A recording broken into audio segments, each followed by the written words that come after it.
Hello, and welcome to Marathon Swim Stories, where we explore the human side of the superhuman feats of endurance swimmers and those who support them. I'm marathon swimmer and coach Shannon Keegan. For today's episode, I spoke with Gia for the exciting conclusion of her journey story to swim 20 bridges around Manhattan. Spoiler alert, she made it. I hope you've enjoyed Gia's journey. Hey, Gia, welcome back. I'm so excited to hear all about the exciting conclusion of your journey. Tell us everything. Yes. Well, I did it. Yay! And I guess I'll go back to the way I scheduled this. So I Okay. was to swim it on Sunday, the Sunday after the Thursday night, very late that I got back from Korea. And then Mm-hmm. I had a layover in Germany and didn't plan it very well. And then saw my sister for 2 nights Wow. and then came right to JFK. Janine picked me up at around 10 p.m. And then I went and slept over. And I was just, at this point, I thought it was still going to be on Sunday. But people were Okay. saying there's a hurricane coming, Hurricane Henri. And I was just kind of like so out of it. And the last time I talked to you, I think some of my last words were, it's just already out of my hands. I can feel the momentum of the day arriving. It's just coming. Mm-hmm. So there's really nothing I can do.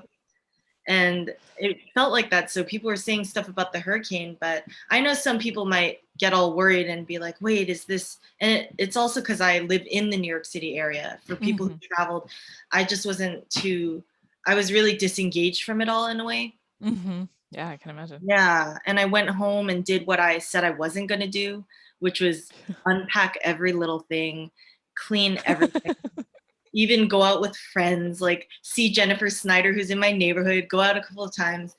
And then it was canceled. Yeah. And I was also sleeping so much because I thought, well, I have this one full day before the swim, really, by the time I got to my apartment. So Mm-hmm. I'll just sleep without an alarm. And I woke up at like 2 p.m.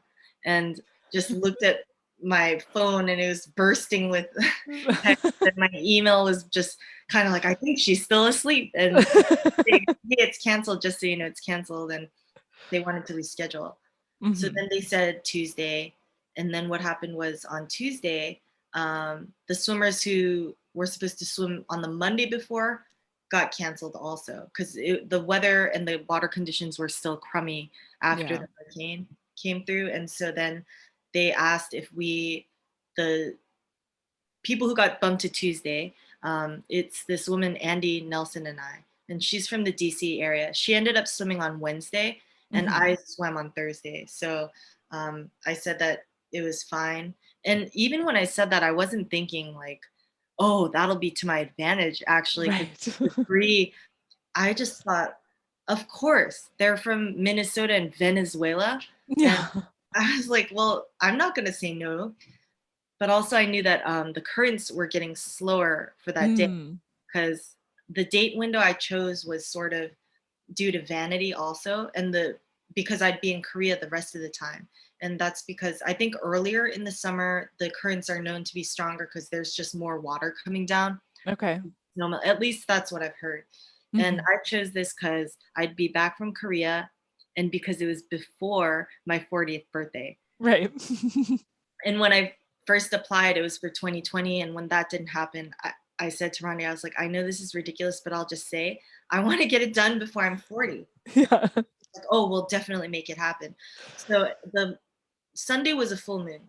And that, since the rivers go with the tides, Mm-hmm. that would have been the best day for me, who is a slower swimmer, kind of on the slower side, to do it. But so with each day, the tides are getting kind of slower. Um, and so she mapped out the model. And so now I knew it was going to be on Thursday and took a look at it. And at first, I just kind of didn't. I just looked at it. I was like, oh, 9:30 a.m. start. Then I looked again and I texted I texted Rondi. I said, "Hi, Rondi. I just want to make sure this is correct. 11-hour swim finishing after sunset." And she just wrote back, "Yes." Yep. But what was sweet was in the midst of it all, and also the kayaker, Terry O'Malley, couldn't Hmm. make it because he has a full-time job, like a serious, Oh, right. and Yeah. he's working on landing contracts and doing these things. And he's like, "I'm sorry, I can't do it." Hmm. And when Tuesday got changed, the replacement kayaker couldn't do it. And Oh, geez. yeah. So almost until the night before, I didn't really know. But then Oh, when wow. she sent the plan, a part of it was I saw Sharon Gunderson's name next to mine. Hmm. And I don't know if you met her, but she's been doing a lot of stuff with New York Open Water. But Hmm. I know her and I really just like her very much. And she was the one who ended up kayaking for me. That's great. So yeah, it was, once I saw her name, I just felt like, wow, this is gonna be, I'm glad there's a kayaker now. Yeah, yeah, yeah. Uh, yeah, and so at that point, it was getting more and more surreal because now I had Hmm. time to think.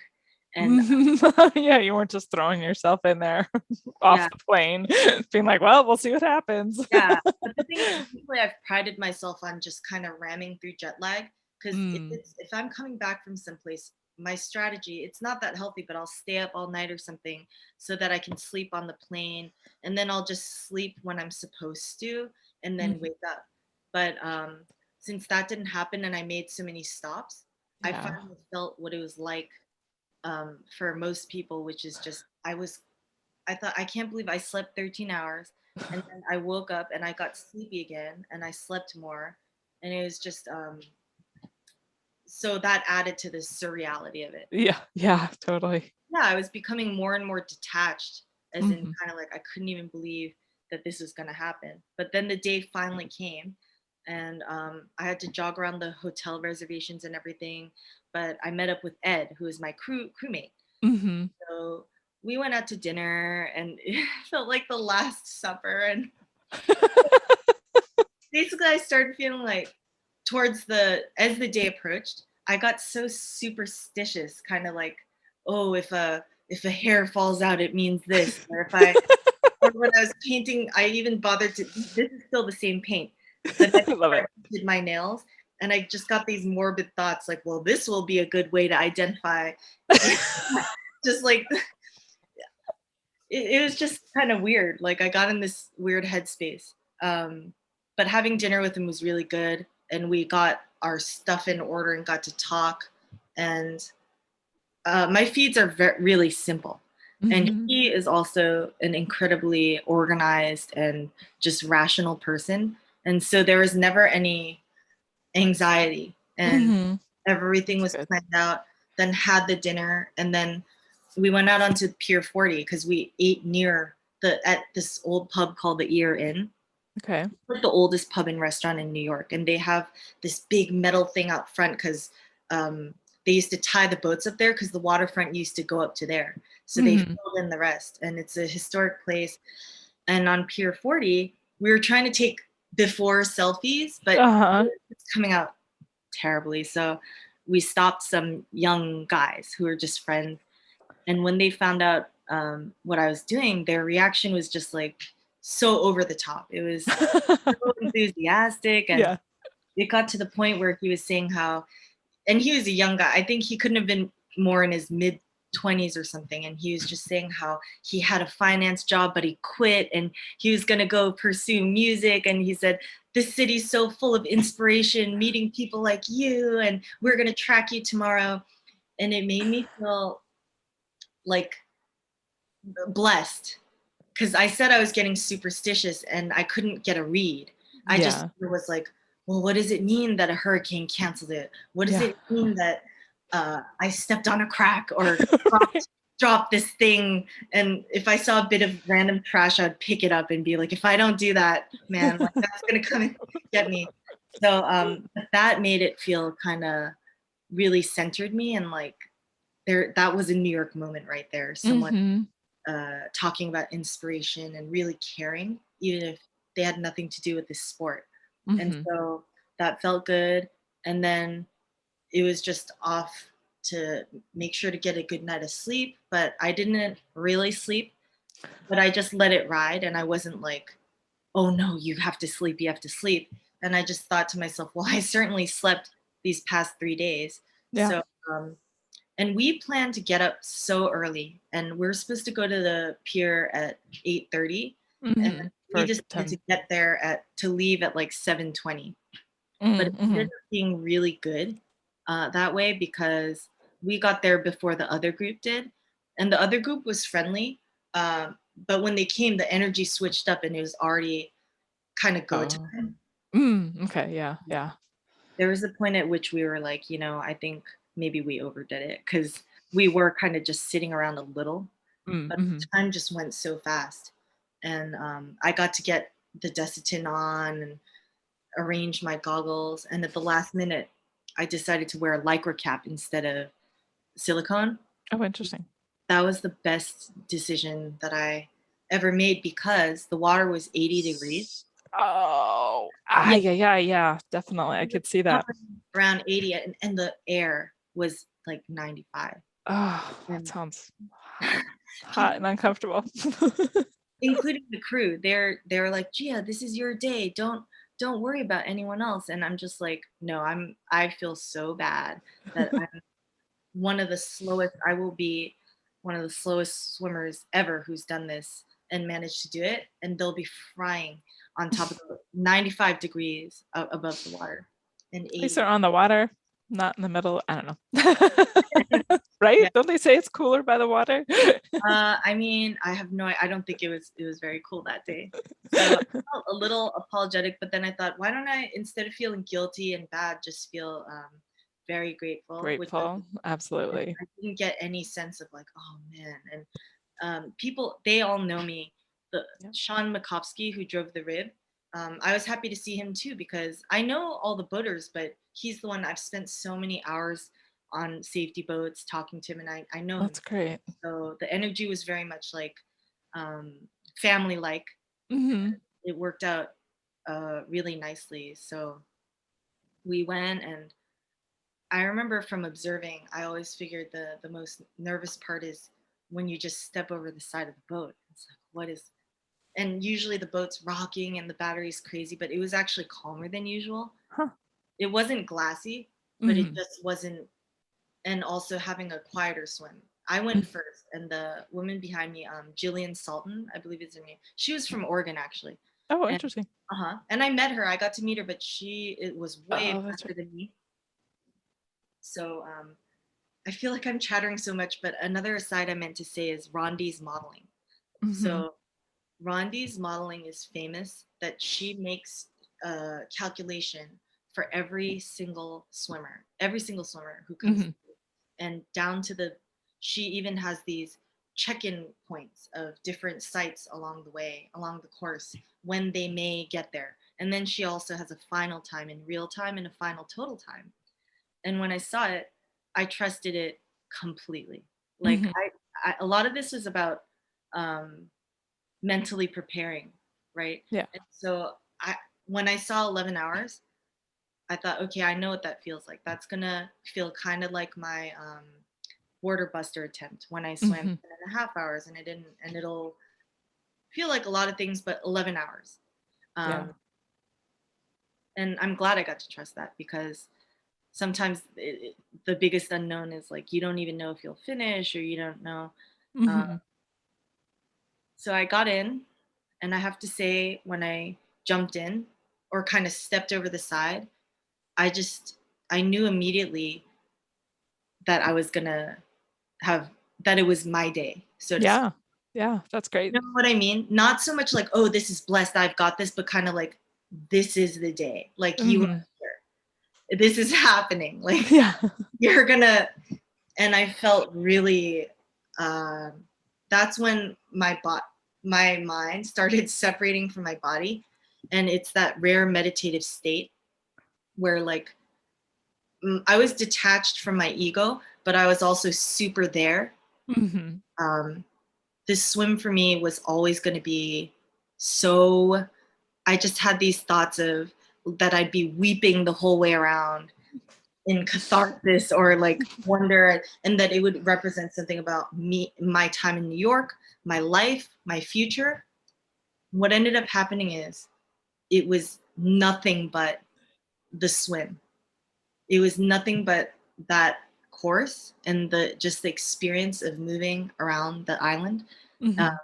with these people who I really love and respect, who really wanted me to make it, and I Hmm. felt so safe around. And the swimmer Eric Shaw had said to me, he texted me the night before, and he was like, "Remember, the water is going to swim you," and Hmm. that's really how it felt. Um, Especially going up the East River. Uh-huh. It, so I've only observed it, right? So when people are swimming with the current, you see that they're going fast, but you don't feel it. But I Yeah. felt like when you're on a moving walkway at the airport and it was going that fast, or even the strength of the East River just vacuuming me up was ridiculous. So at one point I did kind of pop my head out like, wow. Swallowed a bunch of river water. I swallowed a lot of water, just kind of, or sometimes it would just sneak in gently, thread its way in. And I did think, oh, it actually tastes clean, whatever that means. That means no. And I had those thoughts, but yeah, I just got up to the East River, and you can stop me anytime if you want, if I'm You're specific. doing great. No, you're doing great. Were you meeting the check-in times as expected in the model? Oh, so I knew, I just kind of had this feeling like this seems quite fast because Mm. it it's sort of like these big showy bridge. It starts off with such a bang, because Hmm. I just almost saw Brooklyn and Manhattan bridges in the rear view, because as I was breathing, I was already like passing it by. So I was looking back as I was breathing just to see it, kind of thing. And it was going so fast. And so when I did stop and have my first feed, it was somewhere past the Williamsburg Bridge, because they wanted me to sort of get past that really active part of the battery. And Hmm. they were like, yeah, we just checked in with Rondi and she said you're killing our model. And it made me feel good. But inside, I just was like, I'm not killing our model. So somewhere I'm going to pay later. I was like, okay, I got a free pass up the East River and I know it's coming. So by the time I got to the right before the Wards Island Bridge, um, I had a feeding, and I was thinking, oh, now I'm getting towards the Harlem. I'm getting towards the Harlem. And Ed looked at me. He said, okay, it's going to be about 30 minutes of tough swimming. Okay, just keep. And in my head, I was like, oh, I wish he hadn't told me it was going to be tough. Oh. But then I thought, no, this is when you just don't freak out. And Hmm. Sharon was so great because she said, don't go too hard. Just keep going. And they just wanted to tell me that if I notice I'm not moving, that Right. because the current was going against me, because I Yeah. got up there kind of too fast. Right. Um, and one thing before that was at the tip of Roosevelt Island.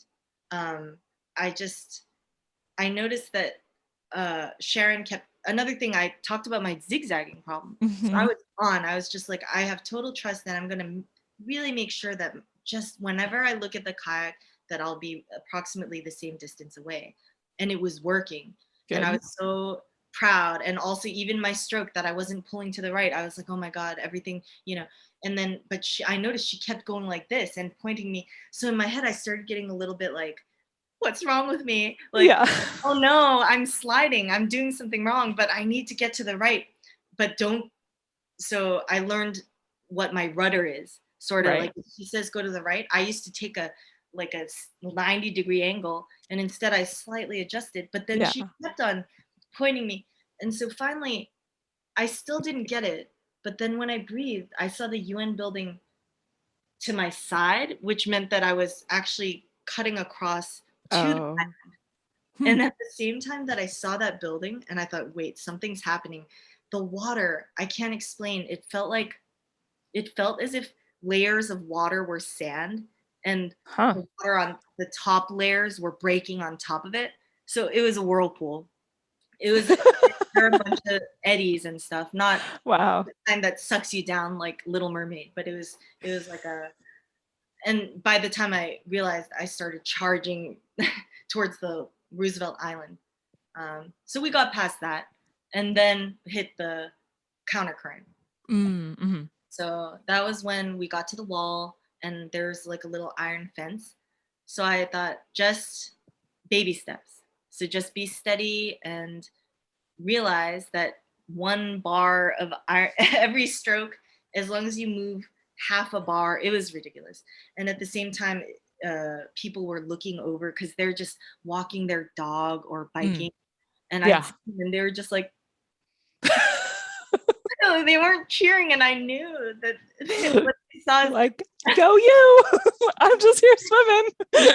someone slathered in zinc, just barely moving. I knew what it looked like. And they weren't like, come on, you got it. They're just kind of like, and I thought, all right, I'll laugh at this later. But I didn't ever feel like, oh no, you can't go forward because of other swims, like Two Bridges, when I did get caught against the current and Richard Clifford and Ari, the kayakers flanked me and that was my first experience against the current. So because of experiences like that, um, I just kept going. And really, I was against the current for an hour or Wow. so. But the relativity of the countercurrent slackening, starting to slacken, um, this is also a real exercise in relativity because I became super sensitive about um, that in a good way because as soon as it got less strong against me, I felt like it was actually pulling me. So at one point, I was like, well, it's pulling me forward now. I can feel it. And they're like, well, not yet. But it was just a relief when it eased up a bit. Mm-hmm. And the Harlem River ended up being my total favorite. Oh. Yeah. And people were kind of like, what? Later, I don't understand that. And the reason I think is the way I liken it felt like it did feel like a hike. So if you've done a long hike, the beginning starts off where you're like, oh, let's get out there and we're going higher and higher and you see waterfalls and take pictures. I'm in nature. I love it. And then, but then you hit that wall where Right. like, now you have to push to the summit, which is the Wards Island Bridge. Then you're on the ridge. You're on the Mm-hmm. ridge and you're not really you're going up and down. And some parts are hard and some parts are, sometimes you feel a pull and then there you see other peaks. And to me, the peaks were all these little bridges that you don't really get to see. And so I really enjoyed it. And it later I realized I spent 5 hours in there, but it didn't feel like that. That's great. That's Yeah, awesome. because I didn't. I in a way I thought of it as three pieces because it's three rivers, and Terry O'Malley gave me a lot of advice too, and he said, "Hey, think of it as three waves." So in Mm-hmm. a way, it's three chunks. But once I was in the Harlem, that was the most journey-like part for me, Hmm. where it wasn't going from one thing to the next. I wasn't necessarily like get through this and get to the um, Hudson. Whereas when I was going up the East River, I was like, now you're going to get to the Harlem, if that makes sense. Yeah. That's where I was the most there. Huh. And every time I turned, Sharon was smiling and she never she was just so there the whole time. I don't know how anyone can do that for 11 hours. And I was so thankful, and she was so good. If she would just give me a hand signal and I would just see it. It was Mm-hmm. crazy. It was like never before have I experienced quite that where she'll just do something once and I was like, oh, and I adjusted a little and it was fine. And at the same time It I wasn't something you guys predetermined. not really. No, it was Did you like predetermine hand signals? No.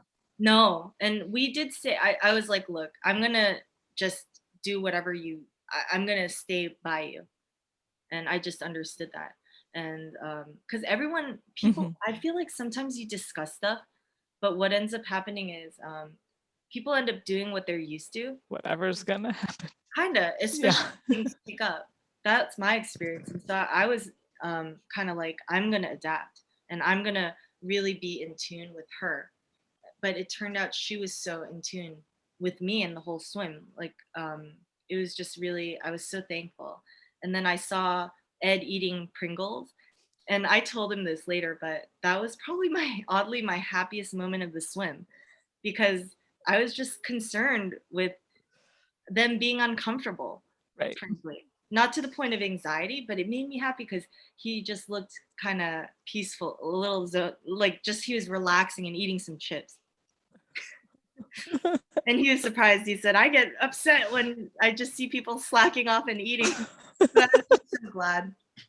And and then when I got to the Hudson, it just pulled me through the Spuyten Duyvil Bridge, and I always wondered what it was like to go through there because it looks like a bunch of when it's all apart, it just looks like a bunch of weird pieces of bridge. Hmm. I don't know if you've seen it because it's the kind of bridge that opens and shuts, Okay. and usually it's open. Actually, well, actually, I've seen it open and close, but this time it was open. When it's open, they just have little bits of it. The interlocking bits of it are apart. Interesting. Okay. Like there are three little parts spread out across the water, and I did feel the biggest emotion, swelling emotion, when I saw this rock with the sea painted on it, because that's for Columbia, and I just thought of all that that institution's given to me, like where I work, and I'm attending journalism school, and it was just a metaphor for all that swimming in New York City have really, you know, given to me, like how lucky I felt. And Hmm. um, so then one thing about going into the Hudson was right before I slept, and when I couldn't sleep, I checked my WhatsApp, which I don't a lot, but I was checking everything that possibly could have messaging because I just couldn't sleep. Yeah. Michelle Walters from DC, who would have been my crew with Ed originally, but she couldn't make it this for this time, sent me a blessing with. She goes to Nepal normally every year to volunteer at an orphanage, and she brought back a singing bowl, or probably many, but she was just basically blessing the swim. And I I listened to it like this because I just, was in bed and I had it against my Yeah. ear, and the bowl was ringing. And this sounds crazy, but only right as I approached the Spuyten Duyvil and was going under the bridge, and the water was really pulling me. It was pulling me under it, and I went like this. I was like, "Hey!" Like I was, but I heard a ringing in my ear, Oh. like that bowl, and then it stopped right when I got into the Hudson. It was so weird Huh. because at first I thought, oh, like it must be the waves boxing my head around or my cap's too tight. But suddenly I remembered the bowl. So I told her that later.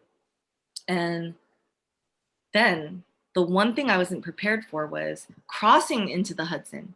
Mm. Because I had a little glimmer of why can't I just go let this famed current carry me down? Like, why can't I just turn left now? Because I'm in the Hudson.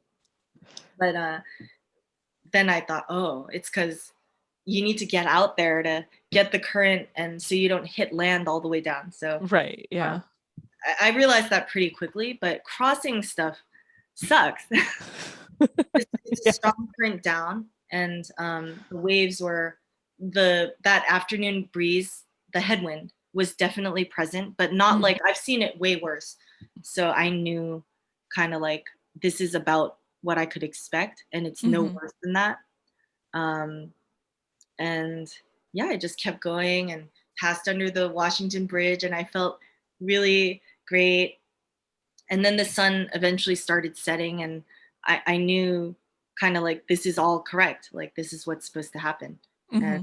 they got glow sticks on me, and I never felt afraid of being in the dark or anything, but I got that feeling, likening it to hike again, where I almost feel like, oh, I'm ready now to get to the parking lot. And Yeah. Yeah. I love that analogy. It resonates with it me a really lot. it felt so much like that. And so every single experience from my life, you know how I said I really hope my other experiences help me here because I'm not getting the yardage, I'm not, and my shoulder could have felt funky, but I've never had a swim that I had so many tools for. It called upon every That's so single true. aspect of my life, mentally and physically and Hmm. experientially, and other people's experiences, watching them, Hmm. listening to what them, people telling me when they lost heart, or when they, in some cases, decided to stop, or um, just like different, every single thing people told me about or that I actually watched happen. had something to do with it, and even hiking. So when I got that feeling, I was like, hey, this is when you just zone out, especially in the Upper West Side. I could have never imagined that that would be the part, if I had to choose, that I dislike the most, because you just look up and see a bunch of bushes. And I started having all these cranky feelings, but then I focused on being in there and how beautiful, how much I've admired the river from there, from the Upper West Side always, Nice. you know? Can you think of anything else in your life that uses all of those tools? Like, I just love that thought of like that every experience that you've ever had, you get to apply on a day. Can you Yeah, think of anything else that you get to do that? Or is the marathon swimming just that much of a gift to us?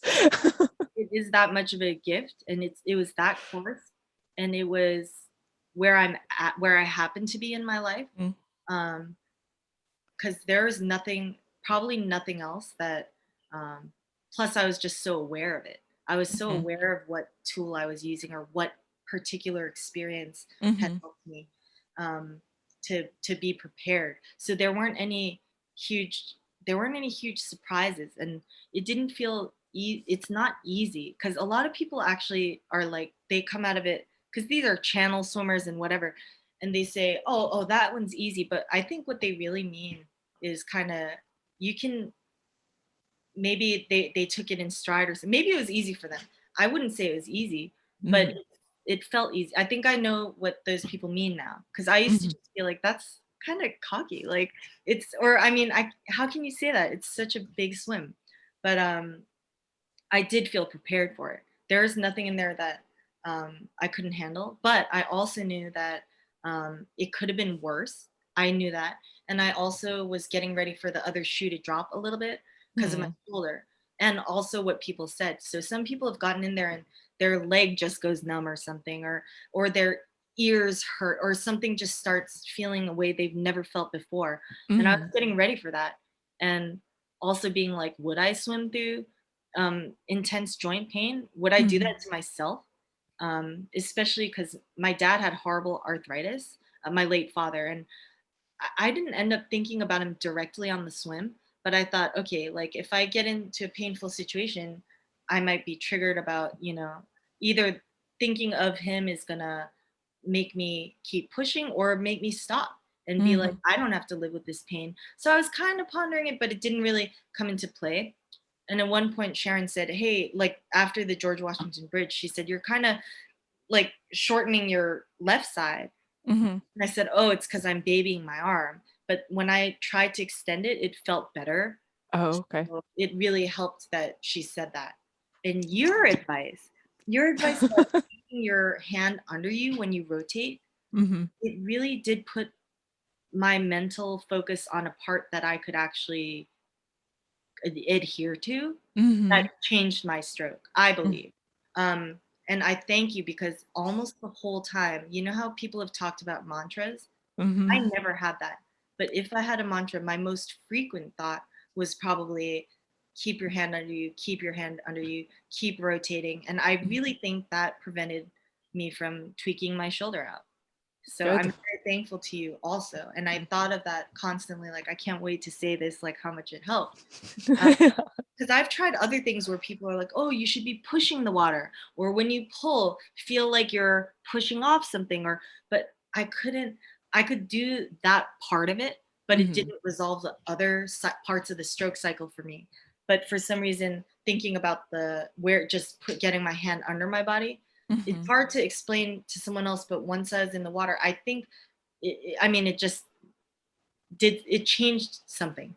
Um, mhm, because I didn't feel, because mostly sometimes when I felt this way, I feel like every stroke I take, I'm just sort of like bending something before maybe it'll maybe snap. I don't know. yeah, that's no And good. I didn't feel like that. Mhm, I was really, but I was prepared. I was ready to feel that. And I also didn't have any fear of missing the cutoff. Like, I think sometimes there's a fear that if the tide turns at the Battery, then it's over. No one's right. going to fight that. But I knew it was taking me 11 hours. So I didn't really have a fear of that until the very end. So Oh, now this yeah. one, even the NYPD boat came out, lit up like a Christmas tree. It was just like all lit up. And I felt mortified. But then they told me, but they're here for every swim. This is what they do. But Mhm. I just was like, I wish it would go away. Having thoughts about cop civilian relationships and just like having all these little thoughts, but I spotted them. I was like, no, they're here to help and stop, just don't worry. But the bright lights made it hard to see. But then I could see the city lights and the glow sticks on the kayak. And I kept thinking, okay, we're going to get to the wall. There's a wall right before Pier A. It's kind of a long wall, but I was getting ready to put on kind of sprint for a big finish when I got to it. But until then, I was just holding steady and holding steady, getting to the parking lot, like forget about it, keep going, keep going. And at one point, I heard cheering above the water. So I put on that burst of speed. I was like, oh, and I started going. And the cheers turned into more urgent, like they were like, "Rah!" So I looked up and they said, you're done. So what happened was they finished me out in the middle of the channel instead of bringing me back inland because the tide was actually slowing down. Oh. It wasn't near the slack point or the turning point, but it was just negligible. It wasn't really helping me anymore. So they wanted to maximize it. And so instead of making me cut back across to get into the very notch, I just finished in the middle. And Mhm. I can't think of a better way to just and be taken by surprise at the end. I was charging for the second loop when they stopped me and they were like, you're You're done. so yeah, and when I got out, I felt like again, all those fantasies, those secret fantasies of like pumping my fist in the air or crumpling into a ball and weeping and all the drama and none of that happened. And if anything, I was like completely stunned and just I didn't feel like I did it. I felt kind of like, wow, like that happened and it happened and I got to see it and I got to be there.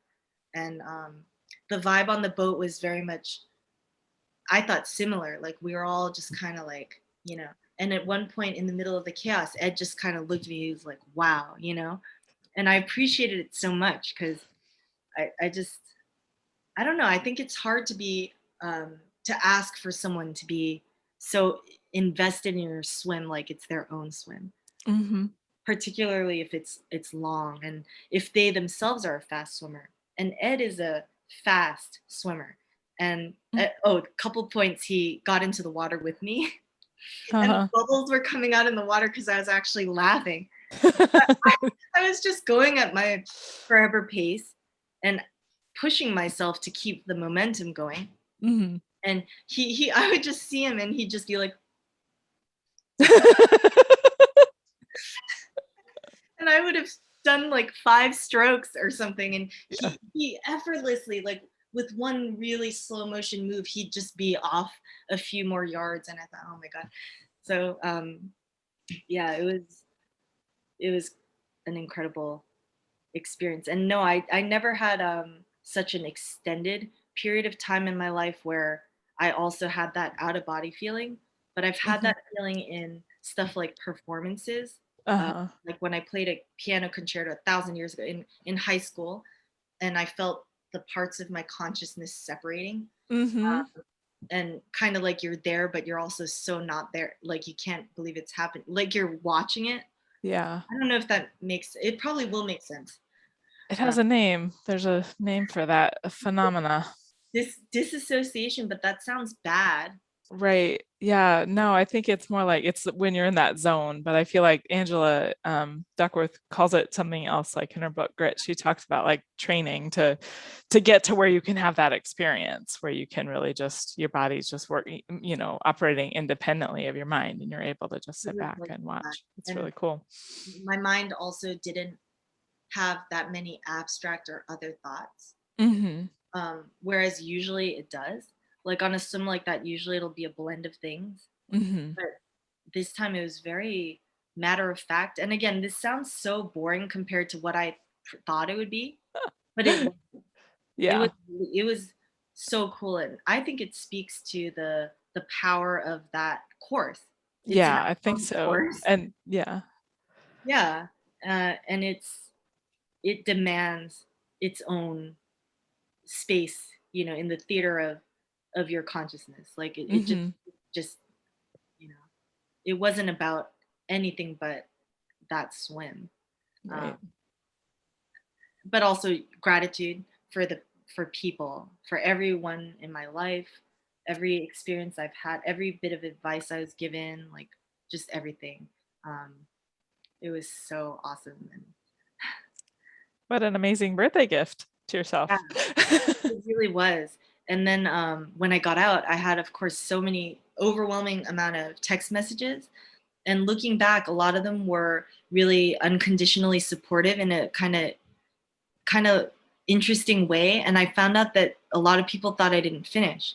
Oh, I think, yeah, the tracker would go in and out throughout the day. So I was like, yeah. oh no.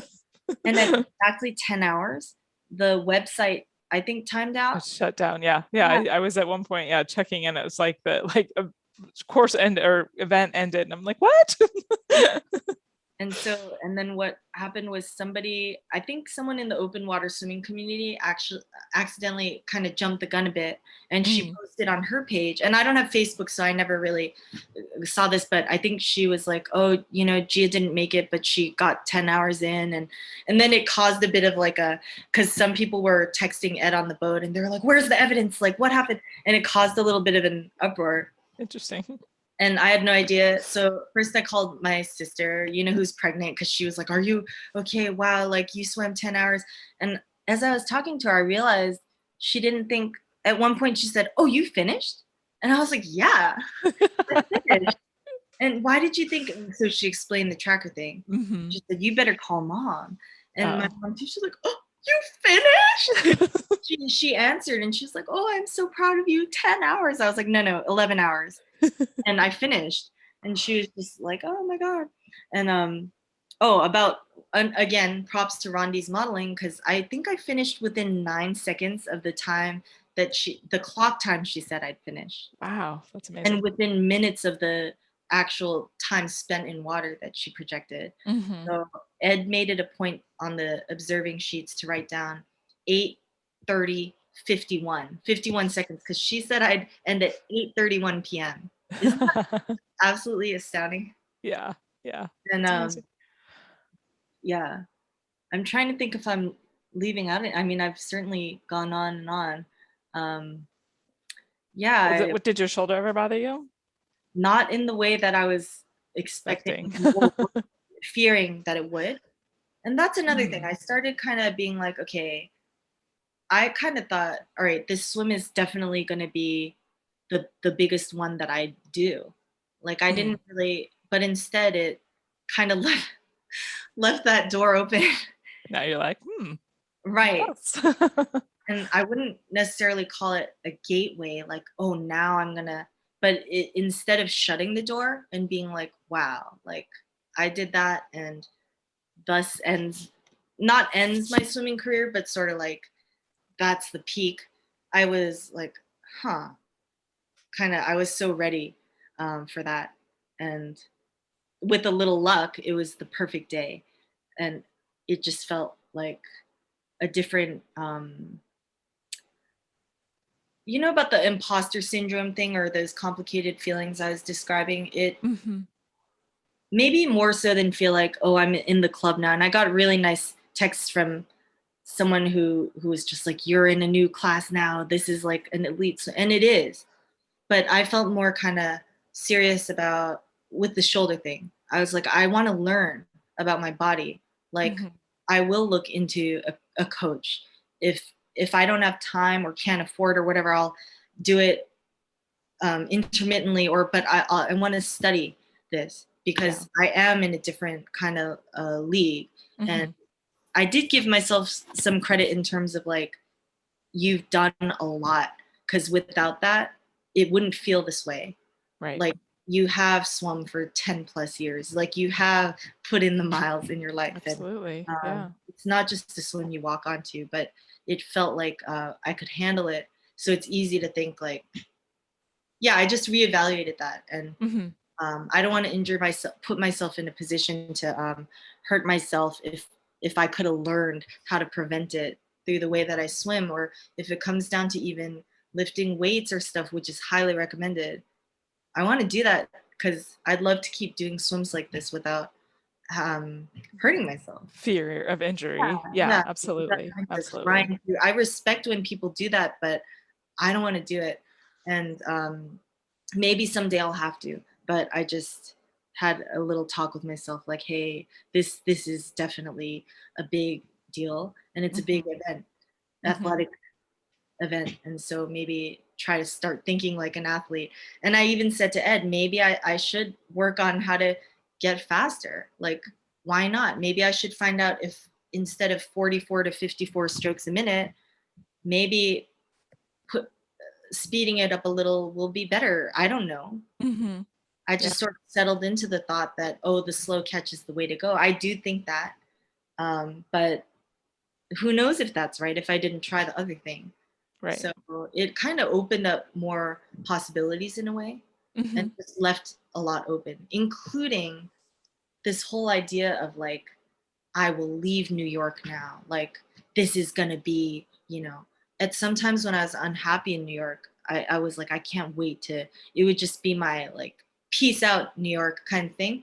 I Yeah. can't believe I ever would have approached such an incredible swim in such a petty way. Mm. And this time I had a little dialogue with the rivers too. I said, "Are you going to let me leave you or what? Or are you going to give me shit in the Hudson? I bet you are." And then I had a little voice being like, "Maybe. I haven't made up my mind. I don't know." And that's how it felt. It just sort of felt like, "Hey, I can leave anytime. The city doesn't care. It's just like nature itself. It doesn't give a shit if I leave or oh, sorry, I shouldn't." But and I respected that. I was like, today I got to do this, Hmm. and the city had the last laugh, which I think is perfect because I got conjunctivitis in my left eyelid. Oh Treated by now, but I laughed because I said, "Touche, New York. no. You will always be boss. There's no swimming around you. There's no victory over the swim." Or Hmm. and she asserted that, made sure to, Let you plant know. a souvenir. It couldn't be more perfect. There had to be a little backhanded like, here, go around. Here's a little Like, gift. here's like right in your eye. Oh man. Sorry to hear that. Yeah. That sounds like yeah, anytime I've ever contemplated moving from somewhere, which I've moved a lot in my life, I've always just tell myself, you can always come back, but it never hurts to go try something else. But Yeah. that's just me. Yeah. It doesn't ever have to be like, oh, I'll never come back here again. It's more like, see you later. I'm just gonna go try Yeah. something else for a while. That's kind of the feeling. It wasn't like, oh no, I'll actually miss this place after. A part of me secretly worried that if I swam around, that I'd be seduced back into definitely Uh-oh. leaving. And I was fearful of that. Mm, Because as much as I've complained, I'm still here. But it didn't feel like that. And it didn't feel like this is this is closing, this swim is closing the chapter either. So right. everything felt open and yet to be determined. And I think It I'm didn't give you any clear answers. It was just yeah, another event in your life. it was the swim of my life. Like, it was freaking awesome. Great That's awesome. experience. Yeah. I love how you described all of it. I mean, I've been wanting to. I remember when I very first talked to Chris Retford, and Mhm. it's like, wow, somebody swam around Manhattan that many times, but you can get the enchantment with it. And I don't know, I can imagine even like when listening to you describe it, I'm like, oh, I wonder if Gio will ever do it again. Because I So feel like that's if you focus on some kind of anatomically correct technique and that like swimming for longevity, like I think with that can come speed. Personally, as a coach, but I feel like there would be some kind of something to seeing where you were in a 45 or 50, who knows? yeah, maybe.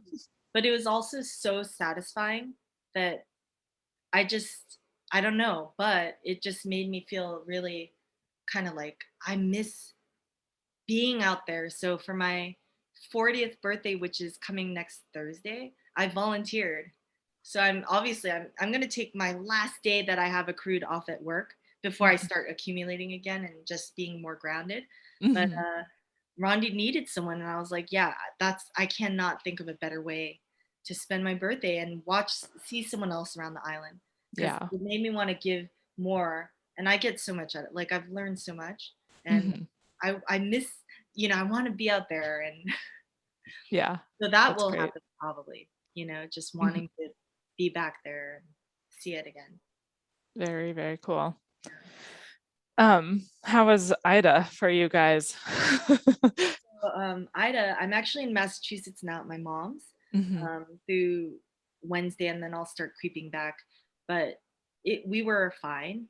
Mm. But I know that horrible stuff is happening in New York, and I was talking to my colleagues, and a couple of them had that one has to move, Oh and man. yeah, it hit people unevenly for Hmm. sure, in a way that I'm not sure that I feel like places that hadn't necessarily been flooded before it did, and just all kinds of, and people, a lot of people have died, Yeah. and it's that it just goes back to like, this is the summer that, not just the swim, it is the summer I had it all. Because I have to say, there were days when I was in Korea, and I was like, what are you doing? Because either it would be like, you need to swim, or you need to see your sick uncle, who this might be the last time, or you gotta like, hello, what about your master's project for your entire graduate career and setting yourself up for a career transition? And but then and then this idea that like you can't have it all, but I got to have it all. Like I just turned in my master's, and I'm proud of it. And I really got to see my family. And all that swimming meant a lot. Being outside, I never trained outdoors solely for a whole summer That's in amazing. all different conditions and landscapes. And with the lifeguards, they kind of, once they came out, I realized I was swimming right on the breakers half the time, because they Wow. don't move the line just because the break. And I thought, this is so stupid, but actually I think that really helped me. Hmm. And just, yeah, I but why was I there? I was leading up to something with that. Yes, being so fortunate when there's universal suffering, Mm. like everything going on in Tahoe, and the all the fire, Oregon where you are. And I just um I feel so thankful, but there is also a feeling of like a little bit of helplessness. And I don't want to go on about it, because it's sort of like, in some regards, a lot of this stuff is so big, like stuff happening in Afghanistan, Mm. people, the starvation in Africa, the mass starvation. And um, I'm just like, life is not fair, Right. and um, when it just kind of like, when things are good, bad things may happen to me in my life too. Right. Like this is, but instead of fearing it, it is just like the current. When the current's with you, just ride that current, Hmm. because at some point you're gonna need energy for something else. Yep. Um, but yeah, with Ida and stuff, I just feel so weird. Like, how Yeah. come I got to have it all Right. and Yeah. people's homes are gone? Right. That's, yeah, when our Yeah, fire came through here last year, that's how I felt after it all. It's like, how yeah. can my entire community be devastated and I'm fine? I'm sitting on my computer, you know, doing the same thing I was doing 3 days ago, and there's people out there looking, with nowhere to live. So yeah, I know exactly. I know And I exactly what would you mean. like to do, I think it's about, for me, it's about journalism, kind of like, I want to do something that contributes to humanity Hmm. positively. Hmm. But also with these disasters and stuff, like I've also been thinking in the back of my mind, how can I live my whole life so that I do feel like I'm uh, doing something to help somehow, but kind of Right. like choose your battles. Like, what can I do? Yep. Um, I'm not sure. Is it about giving a little money? Is it about showing up there myself? So I've been thinking that a lot, Yep. because it's just so unfair. And yeah, Yep. I'm right there with you. Right there with you. But there's gratitude from you to me to you, for sharing your journey with us. And thank you. Congratulations on finishing your master's project, and happy birthday in a couple days. You. And congratulations on your swim. Yeah, I'm trying to think how I can, yeah, I've got a lot of ideas rolling around in my head too about, I have this platform, I've got Marathon Swim Stories, I and I get know. to talk to these amazing people like you, and there's the plastic pollution, but then there's also children needing to learn how to swim, and like diversity in aquatics. I've got so many things racing through my head, like how can I, and it's all still just churning, but I'm open Well, I think to. what you've done with this platform is it's really galvanized the community and had people meet each other who wouldn't have met each other. And I've talked about that with several people. And when people were saying, I met her this summer, I was like, oh, like, and yeah, and so I'm grateful to you, because at some point when I feel like I can handle it, I'm gonna watch all these. And Yeah, I can't even imagine. Yeah, it's so much. Yeah, it Mhm. takes a lot of, I think, attention. And whenever I hear people like, oh, I just was pulling up the latest one, I'm like, wow. And other people's But too. yeah, but Yeah. it's, I've definitely tried to get it to a more manageable pace. Like I figure one a week's more manageable. But still, I know they always end up being like around an hour. So it's a lot of people's time. So I'm Yeah. super grateful for One everybody's quick thing time. is, like, speaking of a record or something, because this is the best. These 4 interviews are probably the best record I could ask for. And I thought I'm obsessed with photos. So Mhm. when other people swim, I always take a photo of them under each bridge, and I try to make a Mhm. perfect photo. I got some great photos out of Ed, and I think maybe Sharon managed to take one. But Mhm. I found that for my own swim, I wasn't so obsessed, and I would do these huge write-ups. But I just kind of lived it instead. So I will write something, but it doesn't feel the same as just. And then Ed really surprised me, because I joke with Ed that he writes in Morse code, because he only writes what he has to write, and in Uh, between he'll just put dots. So it's like a bunch of dots and some words. I mean, he gets everything he has to say across, but he sent me like a 4-page single spaced account of my swim. oh, And wow. my eyes were just prickling with tears. I was like, I can't believe he did this. What a And it gift. meant so much, because after I write about other swims, I didn't really know what to write about my own. And seeing all the details about what it was like for them above on the boat and what was happening, it just completes the picture. And I'm just like, it was such a gift. Mhm. Yeah. Um, and this, Yep. Congratulations again. I hope you enjoyed today's interview. Do you want to take Marathon Swim Stories with you? Subscribe on your favorite podcast provider. Want to connect with like-minded limit pushers? Join us for Marathon Swim Stories live on Tuesdays at 5:30 a.m. Pacific, 8:30 Eastern, 13:30 GMT. Thanks for watching.